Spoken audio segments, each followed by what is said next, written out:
Welcome back. Balochistan हुकूमत ने सूबे भर में 1 माह के लिए दफ़ा 144 नाफिज कर दी। इस हवाले से जारी एलामिये में कहा गया, सूबे भर में असलहे की नुमाइश, इस्तेमाल और डबल सवारी पर पाबंदी होगी। चेहरा ढांपना भी ममनू करार दिया गया है। गाड़ियों के काले शीशों और गैर रजिस्टर्ड गाड़ियों पर भी पाबंदी आयद की गई है। 5 या उससे ज़ायद अफराद पर भी पाबंदी होगी। पाबंदियों का इत्तलाक फौरी होगा। खिलाफ वर्जी पर कार्रवाई की जाएगी। सिक्योरिटी फोर्सेस ने 40 घंटे में 145 दहशतगर्दों को हलाक किया। दहशतगर्दों ने गवादर में 5 बलोच खवातीन और 3 बच्चों को शहीद किया। वज़ीर आला बलूचिस्तान कहते हैं, दहशतगर्द रेड जोन में दाखिल होकर अहम मकामात पर कब्जा चाहते थे। दहशतगर्द हमसे धरती का 1 इंच भी नहीं ले सकते। हमारा खून इतना सस्ता नहीं। दहशतगर्दों को आसानी से नहीं जाने देंगे। दहशतगर्दों को उनके बिलों से निकाल कर मारेंगे।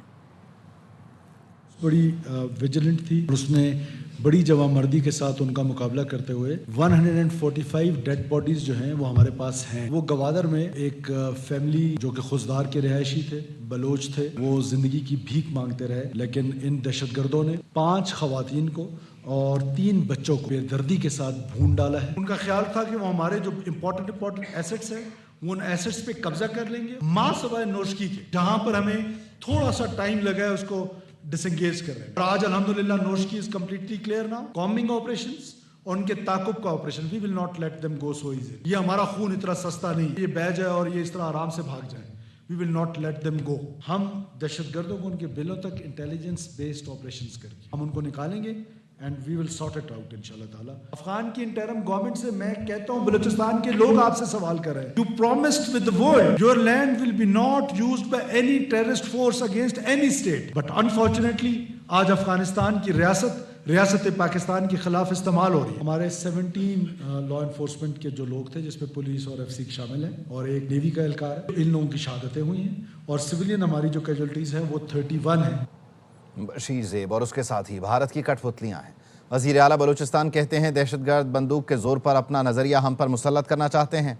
हम हथियार नहीं डालेंगे, 1000 साल तक जंग लड़ेंगे। दहशतगर्द की कोई कौम और कबीला नहीं। खुद को बलोच कहने वाले खवातीन को अपना ईंधन बना रहे हैं।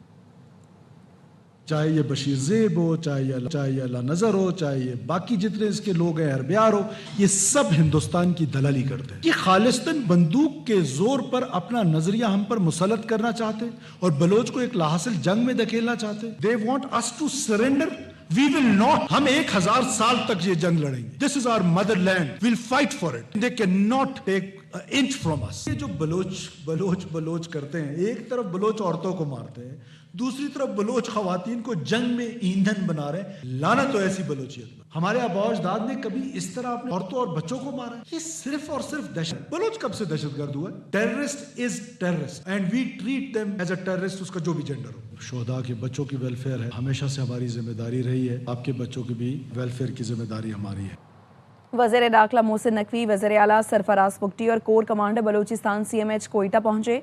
जख्मी पुलिस एहलकारों की अयादत की और उनके बुलंद हौसले सराहा। मोहसिन नकवी ने एहलकारों से कहा, आपने शेरों की तरह दहशतगर्दों के हमलों का मुकाबला किया और उन्हें नाकाम बनाया। बलूचिस्तान में अदम इस्तेहकाम की साजिश को नाकाम बनाने पर आपकी जुर्रत को सलाम पेश करते हैं। वज़ीर आला बलूचिस्तान ने कहा, आप हमारे शेर हैं, कौम आपके साथ है। जख्मी पुलिस एहलकार ने कहा, हमारे जज्बे बुलंद और अज़्म पुख्ता है, सेहतियाब होकर दोबारा लड़ेंगे। हमने फितनाल हिंदुस्तान के दहशतगर्दों को नीस्तो नाबूद करना है। फितनाल हिंदुस्तान के खात्मे के लिए हमारी और हमारे बच्चों की जानें भी हाजिर हैं। वज़ीर दिफा ख्वाजा आसिफ कहते हैं, बलूचिस्तान में दहशतगर्दों का मुनज़्ज़म हमला मुकम्मल तौर पर नाकाम बना दिया। ये लोग बेशुमार लाशें छोड़कर फरार हो गए।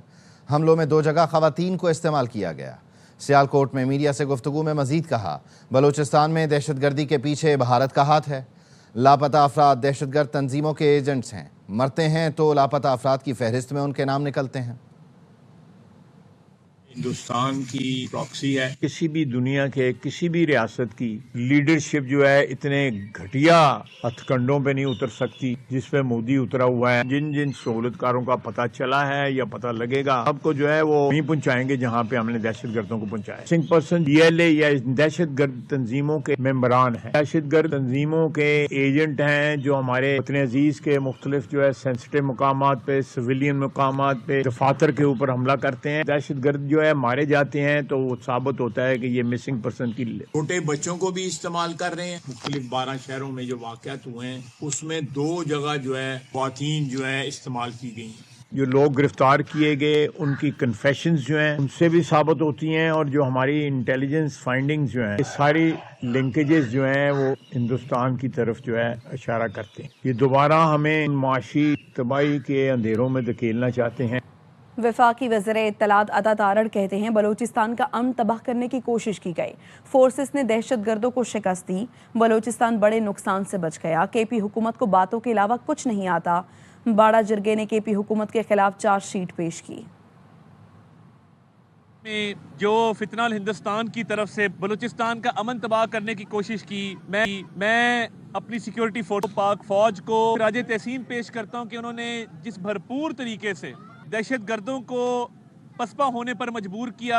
अल्हम्दुलिल्लाह बलूचिस्तान बहुत बड़े नुकसान से बच गया। केपीके के तर्जुमान वो टीवी पर बैठकर जबान दराजी भी करते हैं। तीरा वैली के अंदर जो कल जिरगे ने चार्जशीट की है, जिरगे ने कहा है कि बदउनवानी भी हुई है, बद इंतजामी भी हुई है। वो 4 अरब रुपया जो तीरा के लोगों के लिए रखा गया था वो कहाँ खर्च हुआ? उनका कल का जिरगा एक जोरदार तमाचा है केपी गवर्नमेंट के मुंह पे। तीरा में स्कूल, कॉलेज, अस्पताल, यूनिवर्सिटियां, थाने पिछले 12 साल में केपी की हुकूमत क्यों नहीं बना सकी? वहाँ के लोगों को जब फितनाल खवारिज का सामना करना पड़ता है तो पाक फौज वहाँ आती है, लोगों को प्रोटेक्शन चाहिए होती है। केपी की गवर्नमेंट गायब है, जो केपी के अंदर समझती है कि हमारा काम सिर्फ एहतजाज करना और अडियाला के बाहर बैठकर बेतुकी बातें करना है, इसके अलावा इनका और कोई मकसद नहीं है। और लोग इंशाल्लाह ताला इनका गिरबान भी पकड़ेंगे और इनसे जवाबदेही भी करेंगे। अमरीका, बरतानिया और सऊदीया ने बलूचिस्तान में दहशतगर्द हमलों की शदीद मजम्मत की है। अमरीकी नाज़िम उल उमूर नेटली बेकर ने अपने बयान में सिक्योरिटी एहलकारों और शहरियों के खिलाफ दहशतगर्दाना कार्रवाइयों पर मुतासरीन और उनके ख़ानदानों से दिली हमदर्दी और ताज़ियत का इजहार किया। अमरीकी नाज़िम उल उमूर ने कहा, BLA अमरीका की जानिब से नामजद करदा गैर मुल्की दहशतगर्द तंजीम है। पाकिस्तानी अवाम का हक़ है कि वो तशद्दुद और खौफ से आज़ाद ज़िंदगी गुजारें। अमरीका अमन व इस्तेहकाम यकीनी बनाने की पाकिस्तान की कोशिशों में साबित कदम शराकतदार है। हम इस मुश्किल वक्त में पाकिस्तान से यकजहती का इजहार करते हैं। बरतानवी हाई कमीशन का कहना है, जाम बहक अफराद के अहल खाना और तमाम मुतासर अफराद से दिली हमदर्दी है। बरतानिया दहशतगर्दी के खिलाफ पाकिस्तान के साथ खड़ा है। पाकिस्तान के साथ अमन व सलामती के मुश्तरका आज़म का आदा भी किया। सऊदी वज़ारत ख़ारिजा ने बलूचिस्तान में दहशतगर्दों की पुरतशद्दुद कार्रवाइयों पर तशवीश का इजहार किया। कहा, दहशतगर्दी के खिलाफ जंग में पाकिस्तानी हुकूमत और आवाम के साथ हैं। सऊदी वज़ारत ख़ारिजा ने हमलों में जाम बहक शहरियों और सिक्योरिटी एहलकारों के लवाहिकीन से ताज़ियत का इजहार किया। ज़ख्मियों की जल्द सेहतयाबी के लिए दुआ की। सऊदी अरब ने इस्तेहकाम और सिक्योरिटी के तहफ़्फ़ुज़ के लिए पाकिस्तान की कोशिशों की हिमायत का आदा किया। अमेरिका में जिनसी जराइम के मुजरिम जेफरी एप्स्टिन की ईमेल्स में भारतीय वज़ीर आज़म मोदी का नाम भी सामने आ गया। भारतीय ऑपोजिशन जमात कांग्रेस ने बदनाम ज़माना एप्स्टिन के साथ मोदी के ताल्लुक को भारत के लिए इंतहाई शर्मनाक करार दिया। कांग्रेस का कहना है, एप्स्टिन ने अपनी ईमेल में वाज़ेह लिखा है कि मोदी ने उससे मशवरा लिया और इसराइल गए, वहां अमरीकी सदर के फ़ायदे के लिए नाच गाना किया और ये करना काम कर गया। कांग्रेस रहनुमा का कहना था, ये कौमी वक़ार और बैनुल अक़वामी साख का मामला है, इस पर वज़ीर आज़म मोदी को जवाबदेह होना चाहिए। वाज़ेह हो गया कि मोदी का जेफरी एप्स्टिन के साथ बहुत गहरा और पुराना ताल्लुक है। मोदी बताएं वो एप्स्टिन से किस किस्म का मशवरा ले रहे थे, इसराइल में क्यों नाचे गए, इससे ट्रंप को क्या फ़ायदा हुआ। एप्स्टिन फाइल्स के मुताबिक ईमेल मोदी के जुलाई 2017 के दौरा इसराइल के 3 दिन बाद लिखी गई। भारतीय वज़ारत दाखिला ने ईमेल से मुताल्लिक बयानात को मुस्तरद कर दिया। कहा, मोदी और एप्स्टिन के दरमियान किसी ठोस बातचीत या मुशावरती ताल्लुकात का कोई सबूत नहीं है।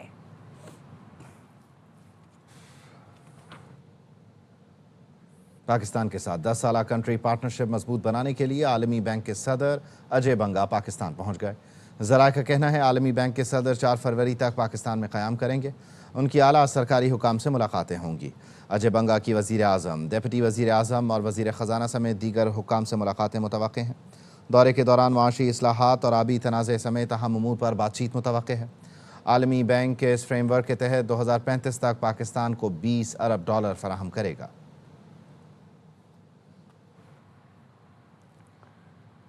पाकिस्तान के दौरे पर आए वर्ल्ड बैंक के सदर अजय बंगा ने वफ्द के हमरा हसन अब्दाल में सिखों के मुकद्दस मकाम गुरुद्वारा पंजा साहब पर हाजिरी दी। अजय बंगा की गुरुद्वारा पंजा साहब आमद पर डिप्टी कमिश्नर और डीपीओ अटक ने इस्तकबाल किया। अजय बंगा ने गुरुद्वारा पंजा साहब में मजहबी रसूमात में शिरकत की। उन्होंने लंगर भी तनावुल किया और इंतजामात को सराहा। इस मौके पर वफाकी वजीर खजाना मोहम्मद औरंगजेब और पंजाब के वजीर अक़लियती उमूर रमेश सिंह अरोड़ा भी उनके साथ थे। On the toss, what are you going to do? We're going to bat first. Batting approach, it must give you a lot of comfort in terms of being in a good headspace in the way Pakistan seem to be batting. There's definitely a better positive intent. Yeah, because of the pitches, like it gets slowed down after 10 overs, so we have to go hard on the power play to make sure we like enough runs because it gets difficult. So that's why we are like doing this approach. And to obviously counter that, you've got the spinners. I think 1 of 6, all of them doing well. How much comfort does that give you, even if the opposition sometimes can outscore you? Yeah, it's a 1+. Like we have 5 spinners. But for me, it's very hard to like bowl every single one in 20 overs. But yeah, on the other side, yeah, it's a luxury for me to have 5 like world-class spinners, and I'm very happy with that. From a preparation point of view, the T20 World Cup just a few days around. How good has this preparation been? You think you've checked all boxes? Yeah, pretty much. I think we have ticked most of the boxes, and yeah, we just want to continue and play good cricket the way we are doing it like from last 6 months now. So we just want to keep chipping every single game. Any changes for this final game? We've got 3 changes. Fakhar, Nafe and Shaheen is back. Both Usman and Sardar is not playing. All right then, Salman, go well. Thank you. Go well, mate. Mitch on the receiving end of the toss again. What are you looking to restrict them at, considering you're back on pitch number 1? Hopefully a chaseable total. We've got to look at the conditions over the last few games, and hopefully we can respond today. You talk about conditions and obviously maybe overcoming the spinners. What have the conversations been like, considering also come the World Cup there'll be a lot of spin on offer? Yeah, there certainly will be. Obviously, any time you are in these circumstances, there's always lessons to come out of it. Keep our intent, and it's an important game for us to hopefully finish this series with a win. All right, then, important game. What is the 11 then? There's 4 changes. Remember them? But I'm not going to, no, I never do. Brilliant, go well, have a good game. Thank you. All right, then the news from the centre is that the Pakistan captain Salman... Pakistan ने toss जीतकर batting का फैसला किया है। ये series का तीसरा और आखिरी T20 इंटरनेशनल है। पाकिस्तान ने सीरीज़ अपने नाम की है। कल भी एक ज़बरदस्त मुकाबला देखने में आया लाहौर के क़ज़ाफ़ी स्टेडियम में, और इंटरेस्टिंग बात यह है कि पाकिस्तान ने सीरीज़ के पहले दूसरे T20 इंटरनेशनल में भी टॉस जीता, टॉस जीतकर बैटिंग का फैसला किया, और आज भी टॉस पाकिस्तान नहीं जीता, टॉस जीतकर बैटिंग का फैसला किया है। आज पाकिस्तान क्लीन स्वीप करने की कोशिश करेगा। पाकिस्तान और ऑस्ट्रेलिया के दरमियान तीसरा T20 लाहौर में कुछ देर बाद खेला जाए। बसारत से महरूम फ़ैन की भी स्टेडियम मौजूद हैं वो, और मज़ीद बताएंगे नुमाइंदा खुसूसी बराए खेल शाहिद हाशमी। पाकिस्तान और ऑस्ट्रेलिया का तीसरा मैच, वर्ल्ड कप तैयारियों के लिए आखिरी मैच। आज हमारे साथ एक स्पेशल गेस्ट मौजूद है, मूसा बसारत से महरूम है। हम सब तो मैच देख लेते हैं, ये देख नहीं सकता, लेकिन ये शोर से लुत्फ अंदोज होता है। कौन पसंद है? बाबर आजम। अच्छा, ये बच्चा क्या महसूस करता है? का बहुत शौक है क्रिकेट का। ये हम जो है ना कल सोच से आए। छोटू, तुम क्या देखने आए हो? बाबर आजम। लेकिन बाबर आजम तो रन नहीं बनाता। पीसीबी का हम शुक्रिया अदा करते हैं कि जिसने ना मैच यहाँ पे करवाए हैं लाहौर में। जश्न बहार भी आ रहे हैं, हम आए खारियां से सिर्फ मैच के लिए। हमारे पास अभी टिकट भी नहीं है, लेकिन हम फिर भी आ गए हैं। आप कहाँ से आए हो? हम इसके साथ ही हैं। टिकट नहीं है? टिकट नहीं है। क्या उम्मीद है? इंशाल्लाह मिल जाएंगे। बहुत दूर से लोग आते हैं, जैसे अगर वो पहले से पीसीबी से राब्ता कायम कर लें, तो पीसीबी इन दूर से आए हुए बच्चों को, जैसे ये स्वाद से आया है, इसको सिर्फ मजा लेना है, इसको सिर्फ शोर का मजा लेना है, इसको ये बसारत से महरूम है, तो इस तरह के लोगों को, इस तरह के बच्चों को जरूर टिकट देने चाहिए ताकि वो भी मैच से लुत्फानंदोज हों। पाकिस्तान T20 वर्ल्ड कप में शिरकत नहीं, फैसला आज मुतवक्के है। ज़राए का बताना है वज़ीर आज़म शहबाज शरीफ से चेयरमैन PCB मोहसिन नकवी की शाम में मुलाकात होगी। वर्ल्ड कप किट की रोनुमाई में शिरकत का फैसला भी इवेंट में शिरकत के फैसले से मशरूत है। ज़राए का कहना है पाकिस्तान वर्ल्ड कप खेलने नहीं गया तो प्लान B भी तैयार कर लिया गया है। शाहीन्स और अंडर 19 टीम को 4 टीमों में तकसीम करके लाहौर में टूर्नामेंट करवाया जाएगा।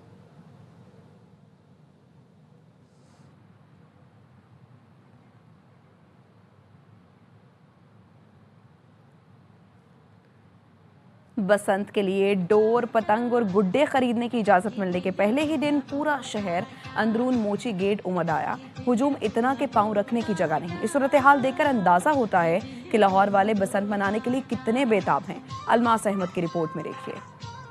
20 साल बाद लाहौर में 3 दिन के लिए बसंत मनाने की इजाज़त मिली है। सुबह 11 बजे पहली दुकान खुली तो देखते ही देखते शहरियों की लंबी कतारें लग गईं और बाजार में तिल धरने की जगह न बची। शहरियों ने डोर, गुड्डे और पतंगे खरीदने के लिए अंदरून मोची दरवाजे का रुख कर तो लिया, मगर 20 साल में ये शौक बहुत महंगा हो चुका है। स्पेशल सियालकोट से आया लाहौर, हमने 10 दिन इधर ही रुकना है, पसंद बनानी है। बहुत खुश हूँ भाई मैं यार, मैं चाहता हूँ कि मैं गुड़िया उड़ाऊँ और 3 दिन रात दिन गुड़ी उड़ाऊँ। इसको सेफ तरीके से जितना अच्छा गवर्नमेंट कर रही है, मेरे ख्याल से मैनेज हो जाएगा इंशाल्लाह। शौक का कोई मोल नहीं होता। मनचले तो बस मरियम नवाज के शुक्रगुजार हैं कि 20 साल बाद ही सही शहर में फिर से बसंत सज रही है। 20 साल बाद खुशी आई है और वो भी ना हम मनाए। क्या बात है मरियम नवाज साहब का। बंदा गुड्डे लेके जा रहा है, मरियम नवाज साहिबा का शुक्रिया। शौक महंगा हो या सस्ता, पतंगबाजी के शौकीन अफराद तो 3 रोजा बसंत फेस्टिवल के लिए डोरे और पतंगे खरीदकर अपनी तैयारी मुकम्मल कर रहे हैं। कैमरामैन अजहर बशीर के साथ अलमास अहमद खान, ARY न्यूज़ लाहौर। लाहौर में बसंत की तैयारियां अरूज पर हैं। बसंत के दौरान मोटरसाइकिल सवारों को डोर से बचाने के लिए ट्रैफिक पुलिस ने इक़दाम किए हैं। तफसील क्या है बता रहे हैं बाबर खान। 7-8 को हुकूमत पंजाब ने बसंत का ऐलान कर रखा है, जिसके लिए तमाम SOPs पर अमल दरामद कराने के लिए इंतज़ामिया हो, ट्रैफिक पुलिस हो, उस पर अमल दरामद कराने के लिए भरपूर कोशिश में मसरूफ़ है। जहाँ लाहौरिये पतंगों और डोरों की खरीदो फरोख्त में मसरूफ़ है, वहीं पर मोटरसाइकिल पर लोहे का राड लगाने का सिलसिला भी शुरू है और हुकूमत की तरफ से 10 लाख के करीब राड हैं लोहे के, वो मुफ्त तकसीम किए जा रहे हैं। मजंग में यहाँ पर ट्रैफिक पुलिस जो है वो मोटरसाइकिल का नंबर और टेलीफोन नंबर लेकर राड तकसीम कर रही है। प्राइवेट तौर पर भी लोग फरोख्त कर रहे हैं 250 रुपये में, और जो भी मोटरसाइकिल पर बसंत के रोज़ राड नहीं लगाएगा उसको 2000 रुपया जुर्माना किया जाएगा। ये सिलसिला बसंत तक जारी रहेगा और इस वक्त लाहौरिये जो हैं वो डोरों पतंगों के साथ साथ राड लगाने की तैयारियों में भी मसरूफ़ हैं। जी, लाहौर में बसंत के मौके पर डोर और पतंगों की मुनासबत से मलबूसात की तैयारियां भी जोरों शोर से जारी हैं। मजीद बताएंगी सिद्रा कयास।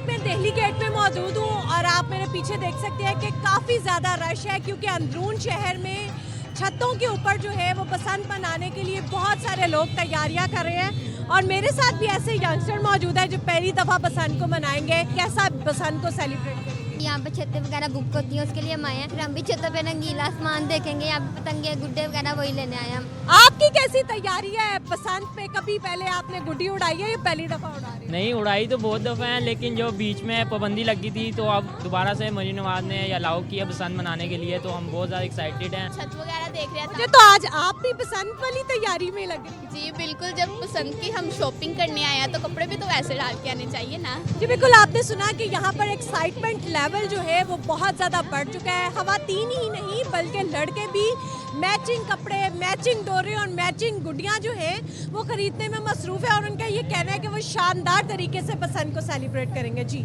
जुल्फ़िकार अली भुट्टो को महज एक वादा माफ गवाह के बयान पर फांसी कानून के मुनाफी थी। सुप्रीम कोर्ट के सीनियर जज जस्टिस मोहम्मद अली मजहर ने सदारती रेफरेंस पर अपना 24 सफ़हात पर मुश्तमिल तफसीली नोट जारी कर दिया। फाजिल जज ने ऑब्जर्वेशन दी, भुट्टो केस की समाअत करने वाले जज मुबैना तौर पर अपील की समाअत के दौरान गुस्से में थे, जिससे आज़ादाना जहन के साथ फैसले का इम्कान ख़त्म हो गया था। साबिक़ चीफ जस्टिस नसीम हसन शाह ने खुद एतराफ़ किया था भुट्टो केस का फैसला दबाव के तहत किया गया। इस बात में शक की गुंजाइश नहीं कि ये एक अदालती कत्ल था।